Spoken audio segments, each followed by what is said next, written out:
Hello and welcome to the WWE versus AEW podcast, episode 2 of the new series. Talking NXT from this week, talking Dynamite from this week. All that is to come. 2 pretty good shows to talk about, really. So yeah, we will be talking that and more on the WWE versus AEW podcast. We're about to make history, each and every one of you. We use the word revolution because this is a revolution. I am NXT, and I'm not going anywhere. Oh, a little bit of the bubbly. Bro. This is an official declaration of war tonight to anyone who wants to get in my way and anybody who stands in AEW's way. We are NXT!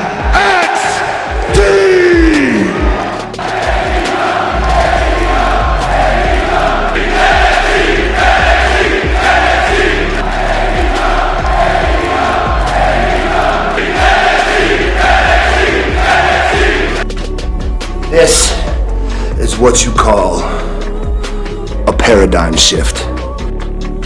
So yeah, here we go. We are, smack bang in the middle of November. So yeah, as I alluded to at the start of the show, 2 pretty good shows this week. But we're going to start by talking about last week's ratings. Now on the show, I think I predicted about 100,000 win for AEW. But I expected last week, the viewers, if you've not seen by now, where AEW, this is for the November 11th set of shows, AEW had 764,000 viewers and NXT 632,000 viewers. So quite a big win for AEW. But I was quite a little bit disappointed with the actual numbers. I thought coming off the pay-per-view, they got a really high number after, what was the last one? All Out. After All Out, which probably was a lesser show, if truth be told, than Full Gear.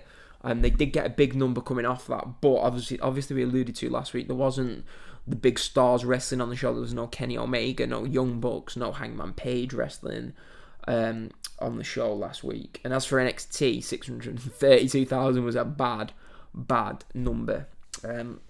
From this week, there's not actually much competition. I think there's the NBA. Is it the NBA draft? As if that's come around already. The NBA draft, so that might steal some viewers. But I don't know, I was looking at the shows. I think the biggest match advertised on either show for me was the Io Shirai versus Rhea Ripley match. I think my prediction would be, obviously at the time of listening to this, you will have all seen the ratings. We are a couple of hours away from them being revealed at the time of recording, but I expect it to be closer than the 132,000 difference from last week. I do expect AEW just to slightly win, but I think if I'm predicting, I'll go 750 AEW and 710 NXT. So I do think NXT will bridge the gap purely because they had Finn Balor advertised to return, so people would have wanted to tune in to find out what he was doing with the championship, which we didn't actually really find out. And the big Io Shirai Rhea Ripley match, which they've been putting off for a while now. So yeah, the ratings, I do expect AEW to come out victorious, which is the usual trend. News and notes. Now, I did say last week on the show we will be doing a Survivor Series preview. That's not going to be on this show. I'm going to do a separate show, which should be up tomorrow. Should be up sometime tomorrow, previewing the big show this weekend.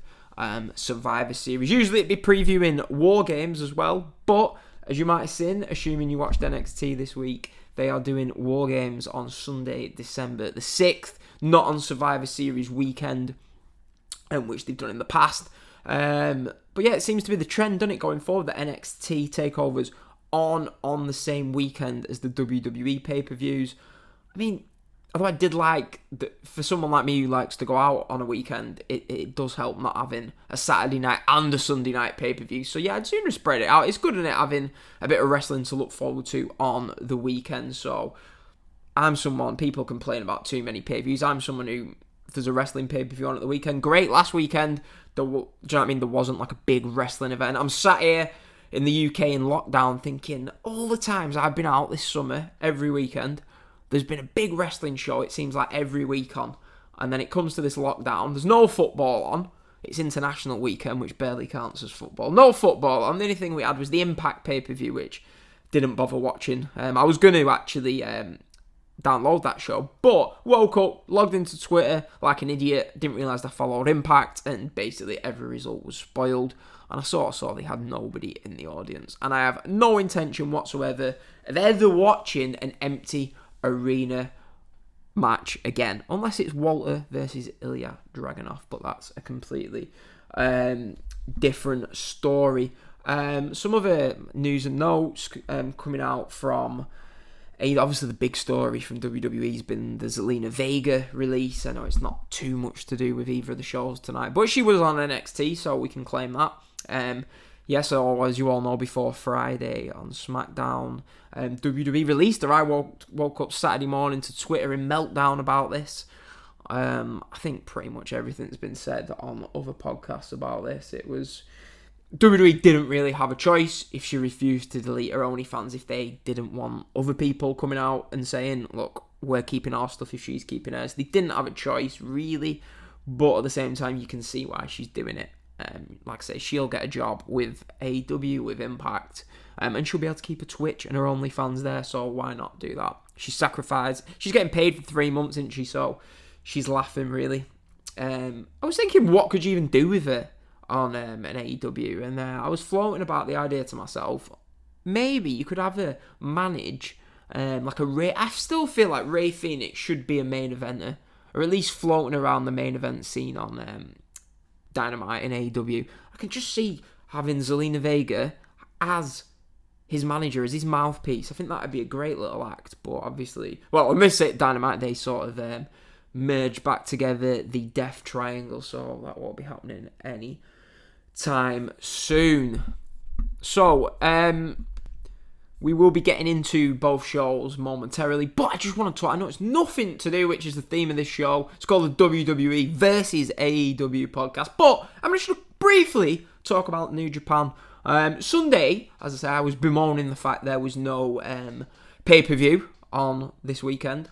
So I did watch a bit of the Best of the Super Juniors World Tag League. Actually, that's a lie, I watched the entire show. Wasn't great, but did have a really good main event that if people are looking just like wet the toes in some of this action from the Best of the Super Juniors, definitely check out the Hiromu versus Ishimori main event on day one of the tournament. Really good match from them too, and I expect them to go even more further when they have, I'm guessing, a match at Wrestle Kingdom, but it wasn't quite, obviously, up to the standards of their Best of the Super Juniors final from Korakuen Hall back in, what was that now, 2018? 2018? Yeah, it would have been 2018, just before Hiromu got injured at the hands of Dragon Lee. But yeah, that was an all-time classic. Speaking of all-time classics, what I wanted to talk about New Japan for was, you might have seen our Twitter talking about this, Sunday, I sat there and I thought, do you know what? I only actually started watching New Japan properly. I don't know, I think the first time I saw New Japan properly was AJ versus Nakamura, and then I started properly watching it like a lot of people with the Kenny Omega Okada match from Wrestle Kingdom back at the start of 2018. 2018, yeah.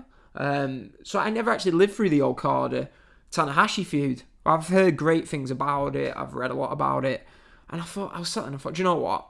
Not much going on. I'm going to watch the first match at Wrestle Kingdom between the two. I think it was Wrestle Kingdom 7? Wrestle Kingdom 7, maybe? Anyway, great match. And I thought, you know what? I'm going to watch Wrestle Kingdom 9. And they had an unbelievable 5-star match. And then to top it all off, the third installment of their matches was at Wrestle Kingdom 10? 10, maybe? 3 out of 4 Wrestle Kingdoms they faced off in the main event for the IWGP title, and no surprise, the 3 of the best matches I've ever seen. The third one was fucking beautiful. So if you're bored, if there's not much wrestling on this weekend, which there is, but if you're bored on Saturday, just instead of watching like a 2-hour film, just go and watch these Okada Tanahashi matches. If anyone ever says to me, where should I start with New Japan? Go back and watch the 3 Okada Tanahashi matches from Wrestle Kingdom. So yeah, that's completely off topic, but that's what I've been watching the last week. I've been watching a lot of wrestling, it feels like. Watch SmackDown, watch Raw, but I'll probably talk more about those shows tomorrow when doing the Survivor Series preview. So we will get into our review. coming up on the shows, and they usually start with Dynamite, but today I had to stop my day job halfway through the day because my tank, I'm a window cleaner, my tank hadn't filled up, so it needed filling. It hadn't filled up overnight. It was a problem filling it up, so came back to my flat and thought I've got about an hour and a half, so I'll squeeze in an NXT. So first off today, I watched NXT, so we're going to start by talking about NXT. Yeah, I'm actually watching Dynamite now. I'm probably going to watch NXT tonight, but I have heard the spoiler from NXT. So, yeah. Nice little return from Danny on the show there. So, yeah, let's get into NXT, as Danny says. Nice little segue there.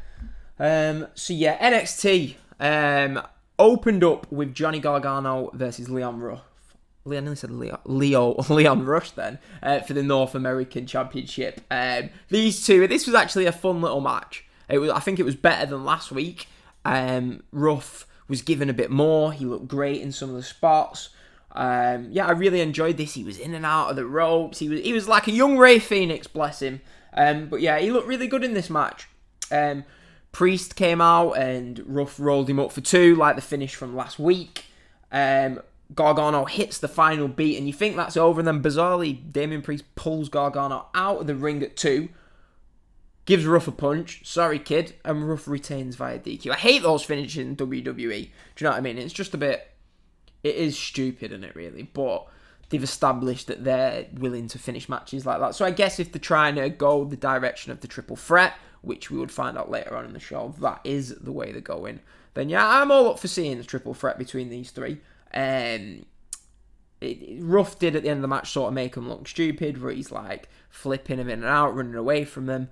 Yeah, I think I do like the idea of a triple threat between the three of them. I think, yeah, I'd like Ruff to get a win. Just go all in with someone. Do you know what I mean? Just go all in with someone. You've stuck the title on him.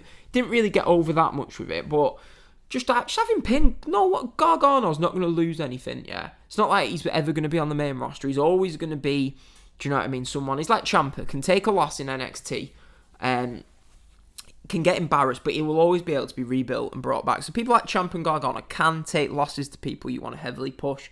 And Ruff looked great in this match. So yeah, I'm all for that. All for it. Speaking of things that I'm not all for, and that takes us to the next match, which was the Cameron Grimes versus Dexter Lumis blindfold match. This can only be described as an abortion of a match. Cameron Grimes is quite funny, but it was fucking stupid, wasn't it, really? I mean, I don't know, it was like something you'd see on WCW or TNA years ago. Just Cameron Grimes beating on the ref. He just gets chased by Dexter Lumis. It was just a stupid match. And then Cameron Grimes climbs over the cage that's separating the fans from the wrestlers and runs off. Absolute shite. And I was about 25 minutes into this thinking, get me back to cleaning them windows. But then we get a backstage segment where Leon Ruff, not Leo Rush, should be Leo Rush. He was fucking great, wasn't he? But hey, he's going to be in New Japan in a few weeks. New Japan of America, anyway. He's backstage, slaps Priest, says that he's nobody's joke, and that's a bit of fire that we want to see from Ruff. And yeah, looking good going forward towards this potential triple threat match. We get an advert next, as I alluded to at the start of this show. December 6th will be War Games, and for the second takeover in a row, Shotzi Blackheart is being used to build up the show in the advert. So it's going to be Team Shotzi Blackheart versus Team Candice LeRae in a War Games match. So yeah, Candice and Indy Hartwell versus Katie Catanzaro and Jaden Carter was next. This was a nothing tag team match, and Candice pins Carter. I was beginning to think this show was pretty boring for the first half of this show was pretty bad, but it really did pick up after that. Arturo Ruas debuted in a losing effort against Kushida it was an alright match, wasn't it? But Kushida wins with, was it a roll-up? I'm not good at taking notes. I think it was a roll-up or something like a bridge pin or something. We get a great video next, hyping the main event, where they're asking everyone who's going to win. And I thought this was good. This is what they should have done on Dynamite last week for Ray Phoenix, Pentagon. But yeah, so they're asking everyone from Ciampa, from Kushida, HBK, Road Dogg, who they thought was going to win the match, which just made it feel like it was a big match, which it was. And then they didn't even have it main event, but sort of understand.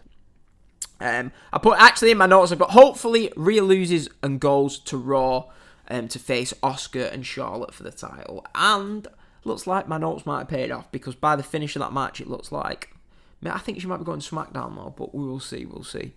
Next we get Dakota Kai and Raquel Gonzalez versus Toni Storm and Ember Moon. This was a really good tag match, much better than the earlier tag. This was really where the show started to pick up in my eyes. Toni Storm looks like a star really with a new entrance. Ember Moon was the MVP of this match for me. I thought everything she did in the match was crisp. She looked great out there. She looked like she was having the time of her life. Really enjoyed watching her. And the match ends when Toni Storm rolls up Dakota Kai for the pin. Interesting note that Dakota Kai is the one taking the pin and not Raquel Gonzalez. I think we all know now that Raquel Gonzalez is the one that they're trying to set up. Probably she's going to be the one that takes the Rhea Ripley spot on the NXT women's roster. But yeah, really good match. And at the end of the match, Indy and Candice come out and they attack Toni and Ember, throw them back in for Dakota and Raquel to beat down. So it does look like Team Candice has been established for War Games, with it looking likely to be Dakota Kai, Raquel Gonzalez, obviously Candice LeRae, and Indy Hartwell. Next we have Timothy Thatcher versus his student. I've not took the guy's name down, which I apologise for. Thatcher chokes him out, basically. And Ciampa, who was saying last week on the show that he was sick and tired of the attitude of these current wrestlers in NXT, and he was sick and he was going to make a point. And Ciampa comes out to sort of semi-make the save on the student, and he backstage says that he wants to fight Thatcher, whereas Thatcher was a bit reluctant in this. But yeah, I have no problem with them main event in an NXT. A weekly show at some point, or have them face off at TakeOver War Games. You can't say War Games, can you, without thinking of William Regal. We get a bit of build for the triple threat, which was we'll talk about later. It was alright, wasn't it? But triple threat is surely coming at TakeOver War Games. And then next, it is your main event. So we thought it was the main event. Finn Balor was actually the main event. But yeah, this match made me laugh. They put up the graphic on the screen, the tail of the tape. Io Shirai, Rhea Ripley, and Vic Joseph, bless him, goes, Io Shirai and Rhea Ripley, they're evenly matched. And I'm looking, and the first thing is height. 5'1", Io Shirai, and Rhea Ripley 5'10". Thought, yeah, evenly matched. Of course they are, Vic. But yeah, this match, it was for the NXT Women's Championship. Io Shirai, Rhea Ripley. I've wanted to see these two get time for ages. They had the match in the summer on NXT television, which ended, I think Charlotte came out, caused the DQ, but they let him go fully. They went probably about 20 minutes. It was a brutal match, brutal strikes. It looked, at first they was feeling each other out, and it was a little bit, do you know what I mean? It wasn't great the first couple of minutes, but then they proper got going. Referee was doing my head, and he kept, obviously there's nothing wrong with a referee asking if they're okay, but every minute he's asking, you alright? You okay? Whispering stuff to people. I thought maybe someone legitimately injured or what. Even Rhea at one point was like, leave me alone. But yeah, so Rhea Ripley's ear got cut from a brutal kick from Shirai. It can't have been that affecting that much, because at first she was checking for blood from her nose, which there wasn't on. It was from her ear, around that earring. But yeah, most of the match is just Io Shirai just absolutely destroys Rhea Ripley's left arm. Great work. It was just great match. It ends with Io putting Rhea through the announce table with a powerbomb, brutal landing, getting her back in the ring, hitting the moonsault, and the clean win, 1-2-3. So there was definitely, Io Shirai retained the title. There was definitely no sense of a rematch coming, which they would have been doing a rematch at TakeOver if Rhea Ripley was indeed staying on NXT for me. They would have done. We had Rhea Ripley hugging after the match. Rhea Ripley's going to the main roster. She has to be. This is her last match in NXT. I'd be willing to wager money on it. Rhea Ripley will be leaving NXT. Watch her be out there next week, but she's got to be leaving. And yeah, I'm not sure who Io Shirai's next challenger will be. Maybe Raquel Gonzalez after TakeOver, but I'm not sure. But either way, Rhea Ripley, about time, is on the main roster. Because NXT, people, I've been reading on Twitter, people saying that, on one of my tweets, saying that good luck to her, but let's be honest, it's not like she's been getting booked any better in NXT since that loss to Charlotte at WrestleMania. But yeah, think of the matches we can see. Rhea Ripley is not, I don't like saying that she's not some, do you know what I mean? The amount of times you thought, oh, Vince is going to push them. But with Rhea Ripley, I'd be willing to, he's got to. She's going to be in the main event scene, in the title scene. She can be having matches with Sasha, Bayley, Bianca Belair on SmackDown or on Raw. She can give Asuka a much needed opponent, and then she'll probably, I think, get her on Raw, have her take the title off Asuka, and then you can have this match at WrestleMania with Charlotte, the rematch where Rhea Ripley rights the wrongs of last year, gets a win, hopefully in front of some people in the crowd. But yeah, great match. Go out your way to watch this one. I absolutely loved it. And would like to see them face each other at some point again down the road. Finn Balor comes out as Io Shirai's heading back, congratulates Io on a win, but then he sort of like palms him off, says, but now the main thing's here, which I didn't really like. But for the brand come out, Pete Dunne and Pat McAfee. And yeah, so basically Pat McAfee does what he's done for the last few weeks, cuts a promo, great promo. But Balor says, the mice have been playing while I've been away, but now the cat is home, and look what the cat dragged in. As Shock the System hits over the building, and Undisputed come out and have a 4-on-4 fight with what they call for the brand. Yeah, so it looks like, well, it's going to be for the brand versus Undisputed in a War Games match at TakeOver. So yeah, really good ending to the show. I really enjoyed the last hour of the show. Good tag team match with Tony Storm, Ember Moon, Dakota Kai and Gonzalez. We got a great match between Rhea Ripley and Io Shirai, and then we got a nice little angle at the end building to War Games. But yeah, so it looks like they're going to keep Balor out of action for a bit longer, just keep him in and around. And then I was thinking, just have Pete Dunne maybe get the pin at War Games or whatever, yeah? And then Pete Dunne can chase Finn Balor for the title. That's a match I'd love to see, Balor versus Dunne for the title. You can build towards that. So yeah, I'm all for Balor versus Dunne with Pat McAfee helping out Dunne. That'd be a really great stuff. But yeah, really good. It was a tale of two halves, really. It reminded me of a really good football match. It was one of them football matches. It was 0-0 at half time, but by the end it had been a topsy-turvy 2-2. So yeah, if you're not a football fan, you're wondering what I'm going on about. But yeah, so weak opening half of the show, but it was backed up by a really solid second half of the show. So yeah, I enjoyed NXT. Good show. So with that, we will move on to AEW Dynamite from Daily's Play. Show opens up with the Young Bucks versus Top Flight. I did like the fact we got a nice little video package sort of explaining how the match came together. That it was it from Twitter where someone from Top Flight tweeted the Young Bucks asking for a match. Might have even been Instagram. But yeah, 19-20 Top Flight. So that's really fucking young to be on Dynamite. But this match versus the Young Bucks that opened the show, it was a lot of promise. They look really good for their age. I was very, very impressed. I'd even go one further by saying I think they look better than Private Party. I mean, obviously, I think the match Private Party had with the Young Bucks on Dynamite was better than this slightly, but, you know, back in that tag team tournament all those years ago. But I think, for me, Private Party, they've not stalled, but I don't know, I feel like these look a bit more polished. I think Private Party are more green than these two. But yeah, Young Bucks, they're just great to have these sort of matches with these sort of tag teams, and they just look like a young version of Young Bucks, didn't they? Some really great high flying. One of the kids had great leaping ability. He did that a few times. But yeah, I really enjoyed this match. Fun opener. It was about 10 minutes. You'd like to think these two will have matches years to come. I'm not sure. I think Top Flight have appeared on Dark, I've heard.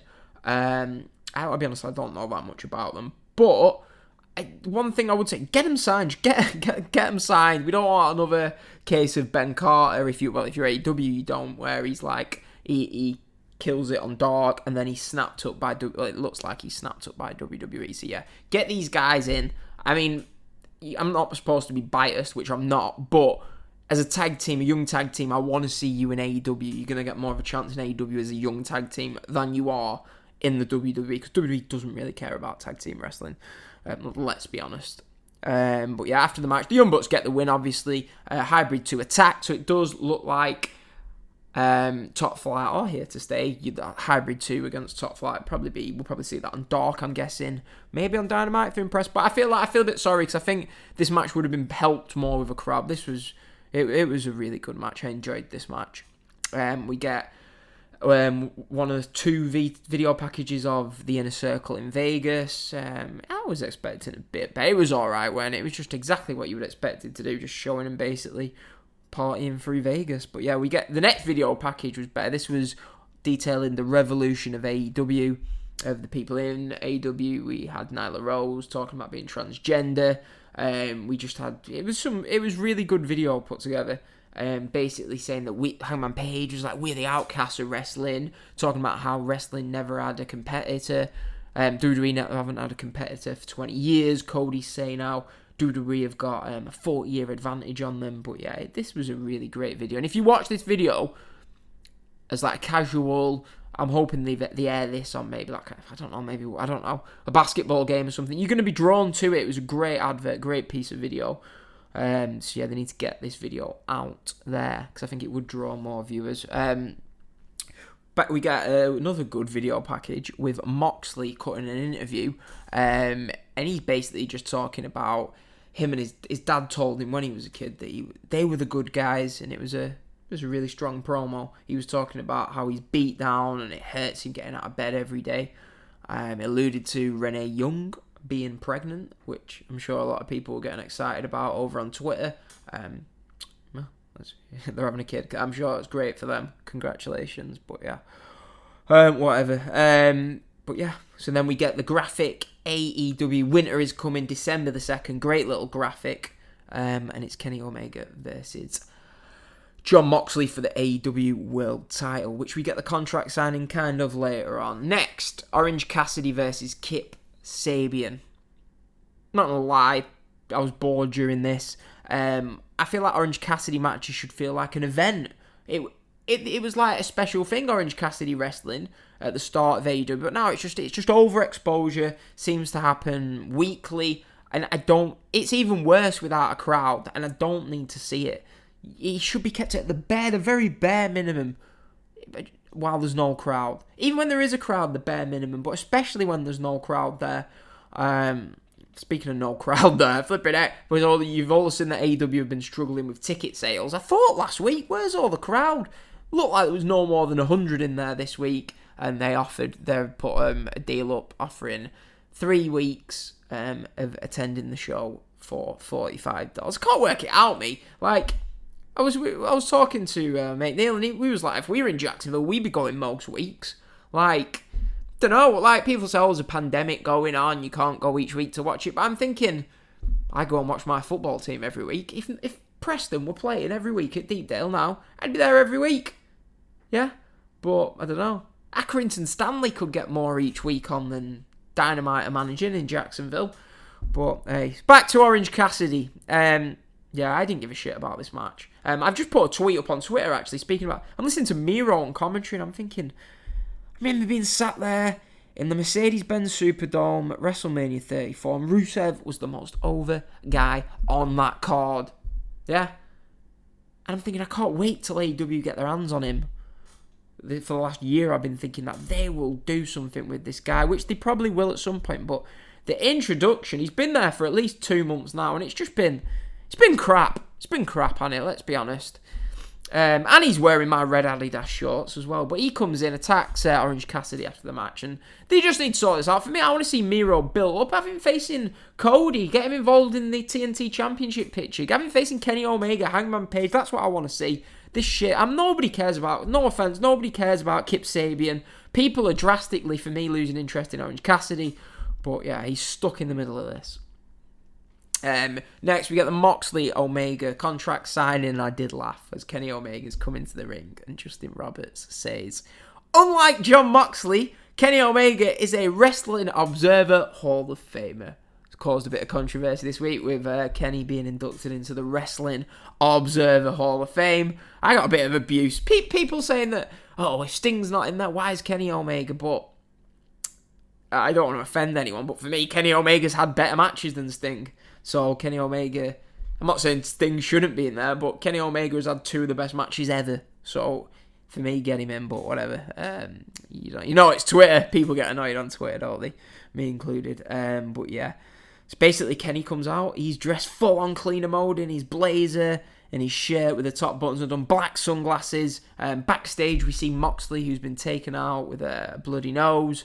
Jerry Lynn saying when he's getting to the hospital, and Omega says, he just basically alludes that he's trying to duck him again, because if you remember, they were scheduled to face at All Out back in August of 2019, but Moxley injured his elbow, I think, and that match was delayed until Full Gear, and I think Moxley faced Pac and lost on that show.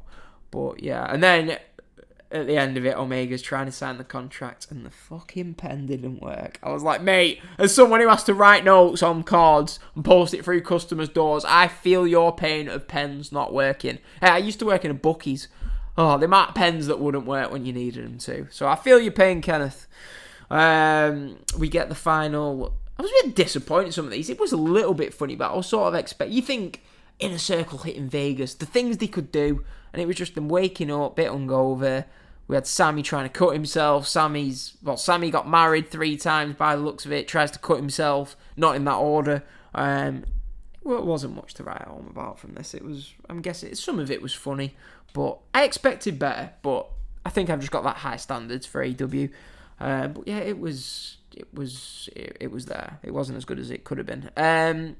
Pac versus the Blade next. Pac taps out Blade. We get a 3-on-1 beatdown as Pac is beaten down by the Blade, the Butcher, and obviously Eddie Kingston, who was on commentary for this match. Phoenix comes out, tries to make the save, gets beaten down. Penta comes out, looks like he's going to help, but he turns on his so-called best friend Eddie Kingston, and it looks like the Death Triangle are reunited. So, looks like we're getting the Death Triangle versus Eddie Kingston and the Butcher and the Blade. Maybe we'll see Pentagon turn later on down the line, but I'm all for seeing the Death Triangle do what they were meant to do when they was formed as a group late February, early March. Backstage, Jane Cargill attacks Brandy Rhodes. Is it Jane? Is it Jade? I don't know. Attacks Brandy Rhodes backstage. Yep, great. Serena Deeb versus Thunder Rose rematch from the All Out from the Full Gear buy-in. This match, I feel like a lot of people are overrating this. It was good, wasn't great. It was very clunky first 5 minutes. A little bit like Io Shirai, Rhea Ripley. It felt like they was feeling each other out first few minutes, and it was a bit awkward in spots.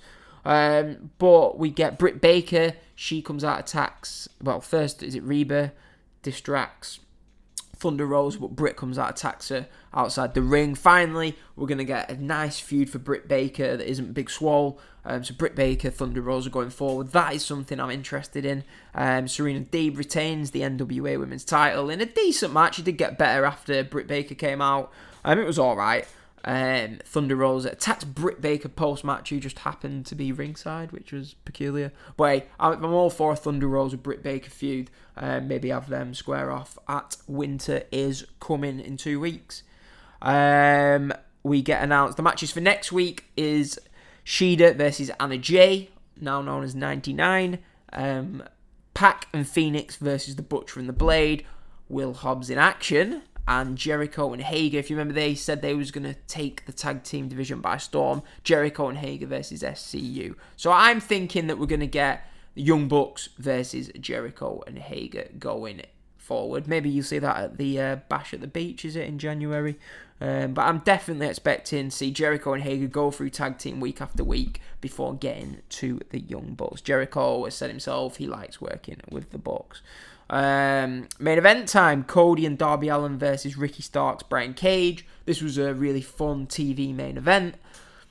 It was good. It was a good tag team main event. That's all I can really say. Interestingly, I wasn't expecting this. Brian Cage gets the pin on Darby Allin, so it looks like we're going to be going forward maybe with Brian Cage versus Darby Allin. I was kind of thinking I wanted to see Ricky Starks, Darby Allin, but hey. Hobbs comes out, makes the save, so it seemed in the post-match beatdown, but A little bit early for me, but I'm fine with it. Hobbs turns on Cody Rhodes, nails him with the FTW Championship, and joins Team Taz. I was hoping we'd get to see Hobbs teaming up with Moxley, but maybe it was Hobbs that took out Moxley. Who knows? So maybe if you're assuming Omega takes the title off Hobbs, I was thinking Omega could take the title off Moxley at Winter is Coming, yeah, and it could reveal that Hobbs was the one who made him weak for the match going into it, and then we could get Hobbs versus Moxley going forward with Hobbs as a heel. But for the time being, it looks like Hobbs is going to be feuding with Cody. And Cage has got Darby Allin. Don't know where this leaves Ricky Starks. But it's nice to see Team Taz getting over. And down the road, we could see Death Triangle versus Team Taz. Now they're a 3-man band. So yeah, the possibilities are endless. So yeah, it was a hectic Dynamite. Wasn't the best show. It was a really good show. I enjoyed it. And yeah, that was your 2 shows from this week. I feel like need to take a breath. Hopefully you, the listeners, are not thinking that. But time for the awards of the week for November 18th. And I'm looking at our poll.